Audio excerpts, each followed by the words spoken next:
Football বিশ্বকাপের 23তম আসরে আপনাকে স্বাগতম।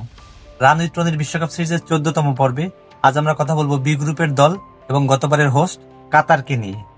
যা আপনি জানেন, যা হয়তো অজানা, সবকিছু জানবো 5 পয়েন্টে। Number 1, the qualification story. Qatar বর্তমানে ফিফা র্যাঙ্কিং এর 55 নম্বরে অবস্থান করছে। এশিয়ান অঞ্চলের বিশ্বকাপ বাছাই পর্বে ছোট দলগুলো মূলত প্রথম রাউন্ড খেললেও ওই অঞ্চলের অন্যতম শক্তিশালী দল হয় কাতার সরাসরি দ্বিতীয় রাউন্ডে খেলার যোগ্যতা অর্জন করে। দ্বিতীয় রাউন্ডে তারা 6 ম্যাচের 5টিতে জয় এবং 1টি ড্র করে মোট 16 পয়েন্ট নিয়ে সরাসরি তৃতীয় রাউন্ডে উত্তীর্ণ হয়। তৃতীয় রাউন্ডে শক্ত প্রতিদ্বন্দ্বীদের মুখোমুখি হয়ে 10 ম্যাচে 13 পয়েন্ট নিয়ে গ্রুপের চতুর্থ স্থানে শেষ করে। ফলে সরাসরি বিশ্বকাপের মূল পর্বে খেলতে না পারায় তাদেরকে প্লে অফ খেলতে হয়। প্লে অফের প্রথম ম্যাচে তারা ওমানের সাথে গোলশূন্য ড্র করলেও দ্বিতীয় এবং শেষ ম্যাচে সংযুক্ত আরব আমিরাতকে 2-1 গোলে পরাজিত করে সরাসরি বিশ্বকাপের মূল পর্বে খেলার যোগ্যতা অর্জন করে। এই দীর্ঘ এবং কঠিন বাছাই পর্ব প্রমাণ করে কাতার নতুন করে শক্তিশালী ফুটবল শক্তি হিসেবে নিজেদেরকে প্রতিষ্ঠিত করতে চায়। Number 2, the strength.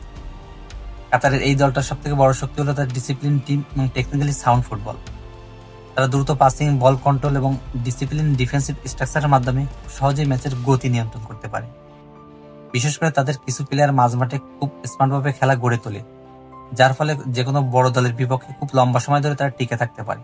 তাদের স্কোয়াডে অভিজ্ঞতা এবং ধারাবাহিকতা আছে, যা যে কোনো কঠিন পরিস্থিতিতে বড় ম্যাচে চাপের মুহূর্তে নিজেদেরকে স্থির রাখতে পারে।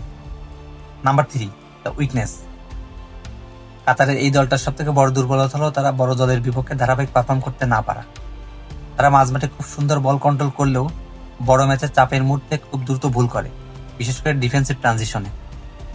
শক্তিশালী অপোনেন্টের প্রেসিং সামলাতে তারা অনেক সময় হিমশিম খায় এবং দ্রুত গোল হজম করে।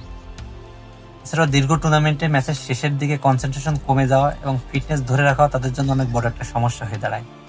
Number 4, the peak moment. Qatar এখন পর্যন্ত মাত্র একবার, অর্থাৎ 2022 সালে স্বাগতিক দেশ হিসেবে বিশ্বকাপের মূল পর্বে খেলার যোগ্যতা অর্জন করে। ওই আসরে তারা গ্রুপ পর্বে সেনেগাল, নেদারল্যান্ড এবং ইকুয়েডরের বিপক্ষে মুখোমুখি হলেও কোনো ম্যাচে জিততে পারেনি। ফলে বিশ্বকাপের ইতিহাসে তাদের জন্য সেরা সাফল্য বলতে গেলে 2022 সালে স্বাগতিক দেশ হিসেবে বিশ্বকাপে অংশগ্রহণ এবং এই স্বাগতিক দেশ হিসেবে বিশ্বমঞ্চে নিজেদেরকে জানান দেওয়াই এখন পর্যন্ত সেরা অর্জন হিসেবে ধরা হয়। Number 5, the x factor.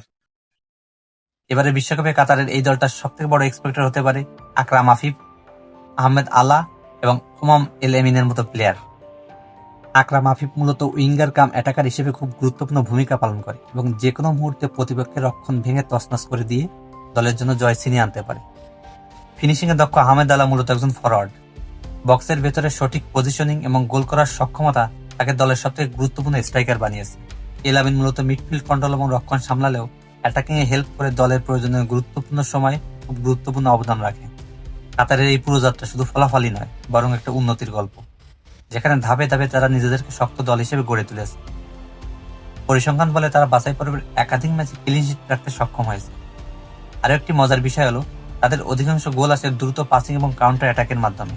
ফলে একক নৈপুণ্যের থেকে দলগত খেলায় তাদের জন্য মূল শক্তি। এবারের বিশ্বকাপে কাতারের গ্রুপ সঙ্গী বসনিয়া হার্জেগোভিনা, সুইজারল্যান্ড এবং স্বাগতিক কানাডা। এখন প্রশ্ন একটাই, এবারের বিশ্বকাপে কাতার কি সত্যি বড় কোনো আপসেট ঘটাতে পারবে? কি মনে হয় আপনার? জানানোর জন্য কমেন্ট বক্স খোলাই আছে।